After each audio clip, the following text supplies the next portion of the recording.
Chairman Guthrie. I think we're going to be hearing a lot more about picking energy winners and losers over the course of the morning. Here to kick off our next session, we're going to stick with the House. Please allow me to bring out energy reporter Ben Lefebvre in conversation with House Energy Subcommittee Chair Bob Latta.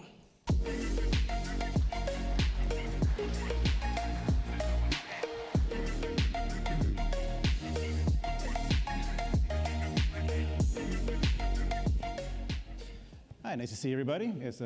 Hope you're enjoying breakfast. I'm Ben Lefebvre. I'm the energy reporter at Politico, mainly covering oil and gas, the Interior Department. And I will be talking to Representative Bob Latta today from Ohio on the Energy and Commerce Committee. So hope this is a informative talk for you all to listen to over coffee, and I think they had egg biscuit out there, looked pretty good. So nice to see you again, Bob. Good morning. Good morning. You're going to be talking to Energy Secretary Chris Wright today, right? Absolutely. Oh, great. At the appropriations hearing today, what are you going to be asking him about? Well, you know, a lot of times you always want to talk about what's happening on the appropriation side in the committee, but you also start talking about what their thought is, because again, as the chair of the committee just was talking about, you know, we have to have a lot more energy in this country. Mm-hmm. And when you're looking at the amount of power that we're looking at just in the near term, it's going to be massive. And if we're going to keep up in the world, because again, as was talked about a little bit earlier about AI, if we're going to win this race with the data centers, we have to have a massive amount of power. And at the same time, there's a problem out there. We're seeing generation being taken offline. Mm-hmm. So I know the big questions today are how are we going to produce this power that we're going to have in this country in the very short term, and then also into the future. With, you're talking about power coming offline, I guess, how do you square that with the bill removing, benefits or credits for wind and solar and other renewable and, battery technology? Well, we had a hearing a little over a month ago with all of the RTOs and the ISOs and ERCOT. And there's one question I've asked everybody that's come before us in about the last 4 years. Do we have to have more power produced in this country or less? Everybody's always said we have to have more power produced. But interesting, in this hearing that we had, all of the RTOs and ISOs also said this: we cannot take off any generation we already have. We're talking about probably about 110, 115 gigawatts going offline. And again, this is a lot of our coal-fired plants. At the same time, we need 150 gigawatts coming online. So your numbers aren't adding up. And so if we're gonna have to really look at preserving what we have out there. Give you an example, I was at one of our regional transmission companies. And what they say is, we don't care where the power is coming from, we just got to get it in and get it there. So they were starting to monitor, especially with the intermittent power out there, just to get a history, some kind of a history to understand how much power is coming in.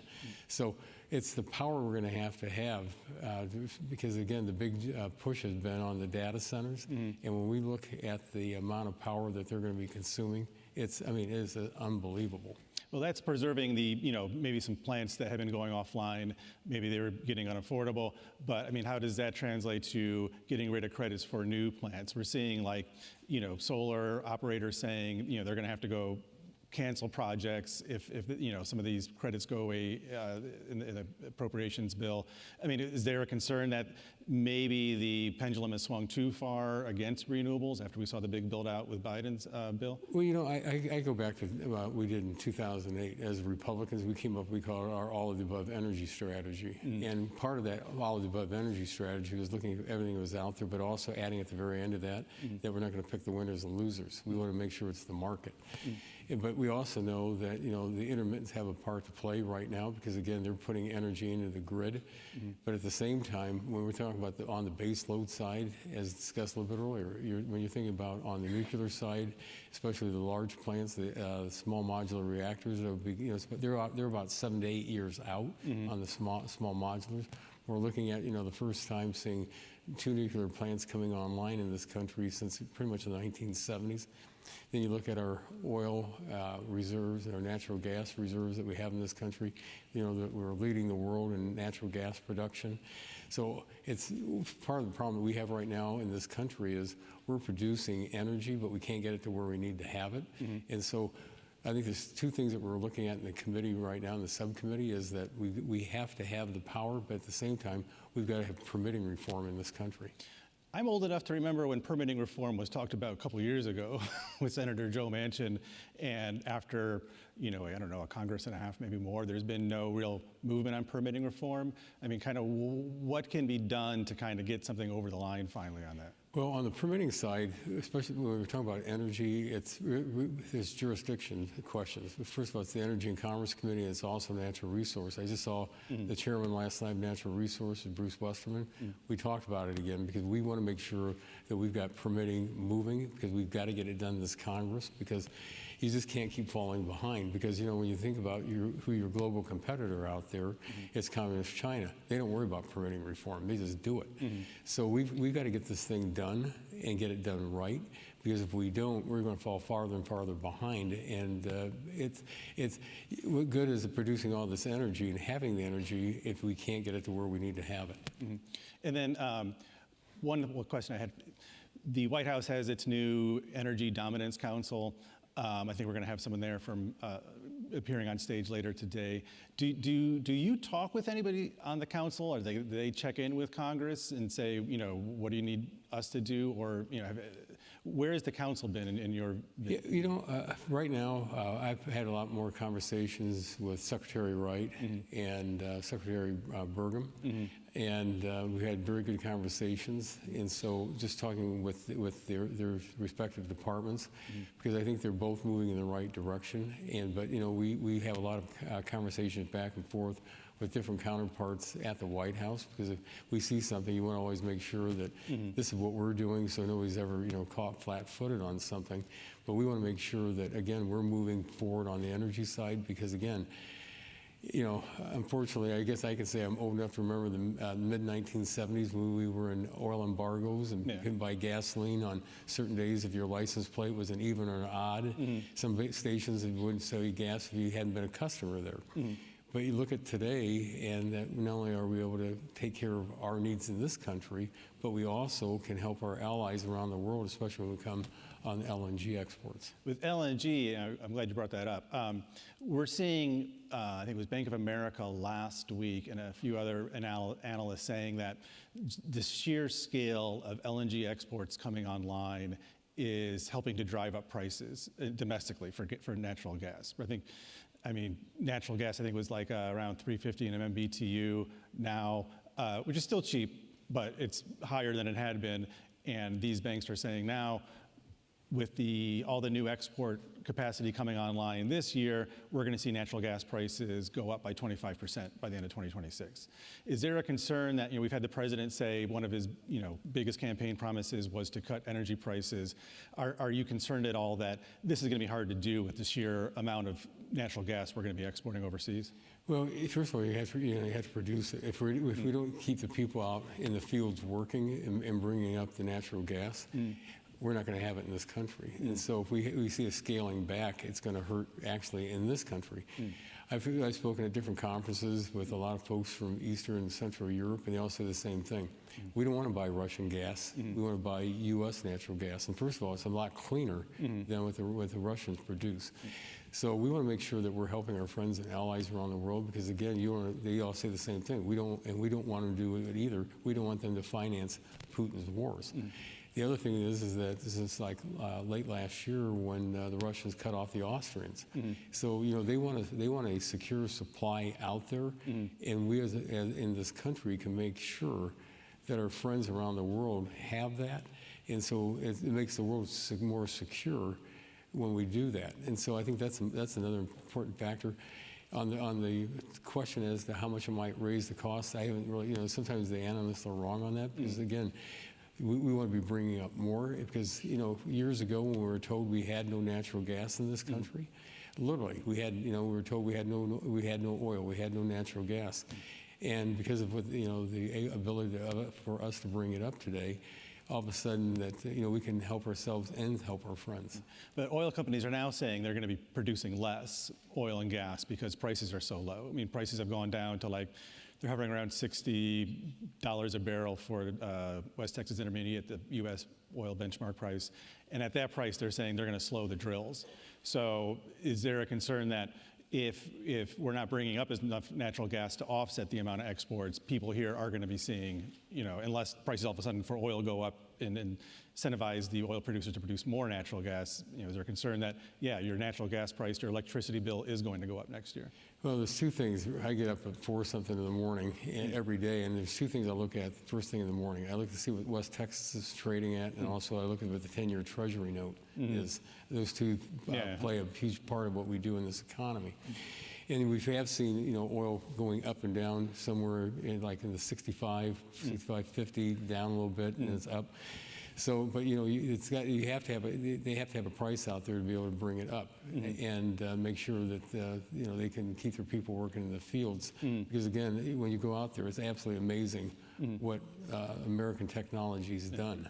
And so, right now we want to make sure that we're helping people around the world. And the other thing that's important to note is that what our refineries are set up for in this country. When we were told we had no oil in this country, our refineries are set up for heavy crude. And so all of a sudden we have light crude, and so we still have to bring in the heavy crude because our refineries, like some of our refineries in Northwest Ohio, run on heavy. And some can do sweet, but you run into that issue, what your refineries are set. We haven't built any refinery in this country since the mid-1970s.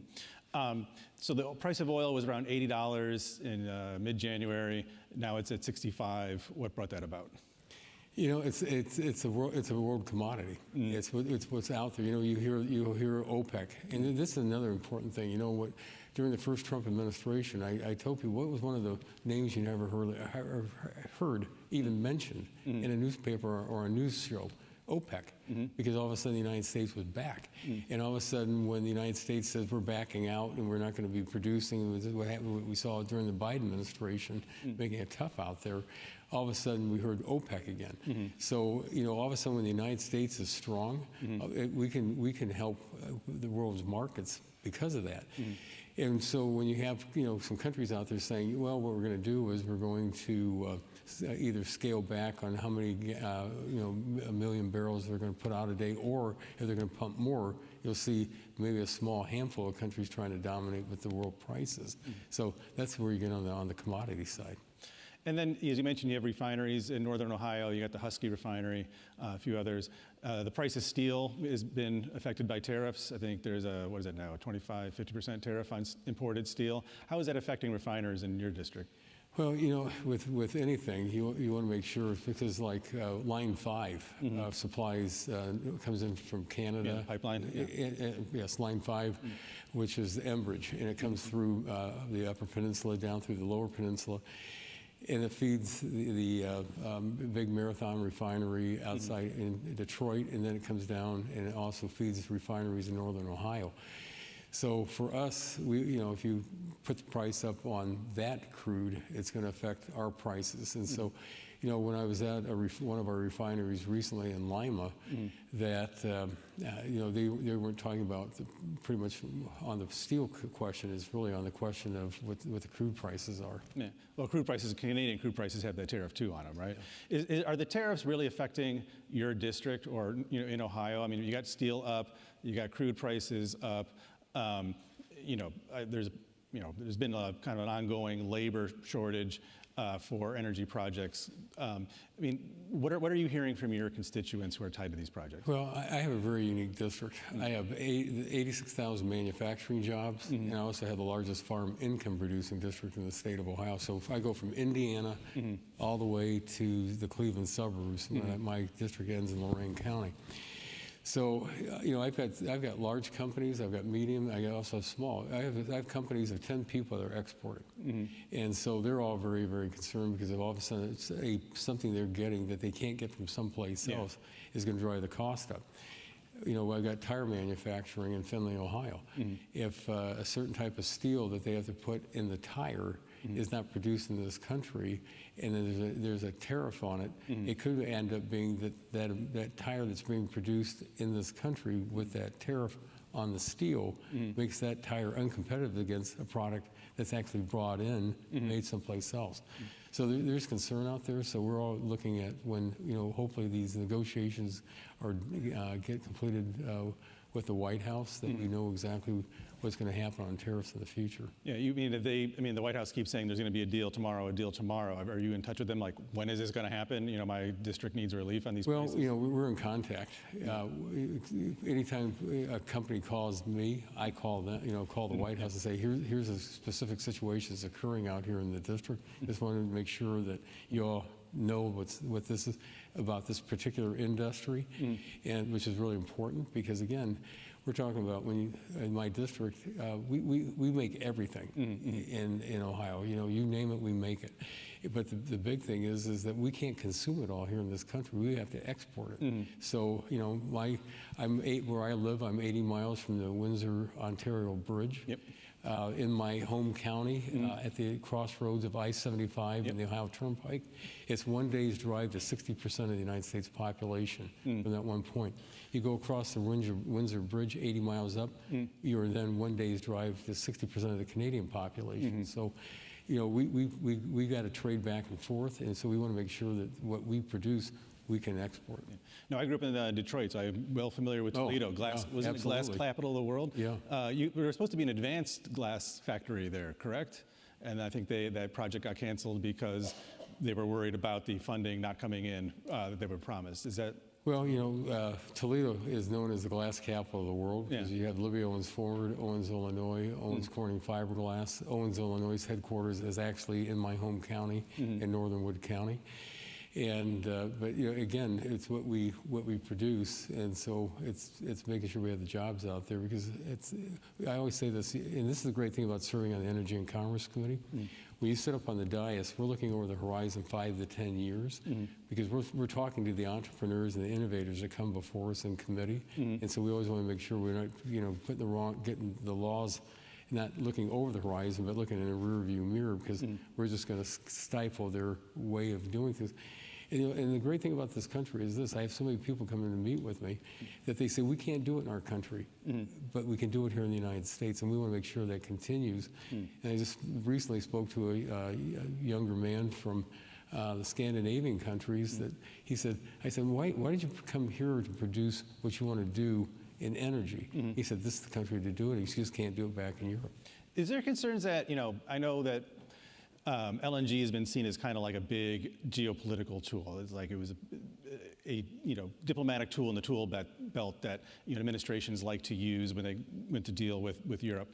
But is there a fear that the trade tensions that are being stoked right now are kind of making, countries in Europe or in Asia think twice about signing like supply contracts for U.S. LNG or for U.S. oil? I mean, it used to be, the line was, well, you don't want to depend on Russia in case they turn off your gas, which they had done numerous times.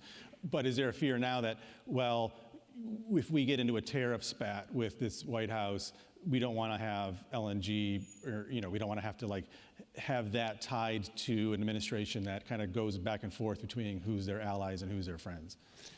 I really haven't heard that on that part because, again, what we're producing in this country not only benefits us, but other countries that are, as I mentioned earlier, who are our friends and our allies. Because I really want to see that. I want to make sure that we have that ability. And part of our thing we have to do in this country, build more ships. We should be doing that in this country, so we're not relying on somebody else to transport. So we need to we have to rebuild our shipbuilding area, but at the same time, I see it that we want to get as much LNG overseas as we possibly can, so that they do feel secure, that they do know that in the middle of the winter they're not going to be cut off, or that they're going to be in a situation that they're trading with a country like Russia when it comes to giving their money to them for the natural gas, that they're going to say that we're being held hostage. And so by but that's why I think that when I've talked to Central and Eastern Europeans, they all see us as one thing. They see us as having that ability to help them, and also make sure that they're not helping the Russians. So I don't see that yet. It's like, is there worry that it's kind of, Europe has been kind of, in the LNG space, famously loath to sign any long-term contracts for U.S. LNG. They'll take short-term contracts, but not long-term contracts. And at the same time, they're pursuing their own kind of their own like homegrown energy policies. As you mentioned, they don't have a lot of oil, they don't have a lot of gas over there, or at least not that it can get to. But they're pursuing like hydrogen, renewables, other kind of like homegrown energy, sources. Do you think at some point there's going to be just less opportunity for U.S. oil and gas producers to export, to Europe?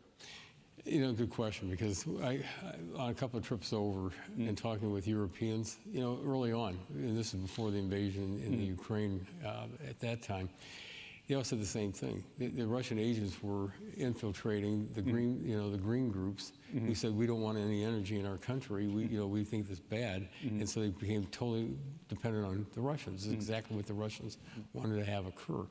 So I see it that the Europeans still have energy over there, but they're not willing to go out and do what we did. And it's amazing when you talk to people from around the globe, they always ask me, they say, how'd the United States do it? And I said, look, if you put the right laws in place, the right regulations, and turn your entrepreneurs and innovators loose, anything can happen. And all of a sudden, we went from being told we had nothing to having plenty.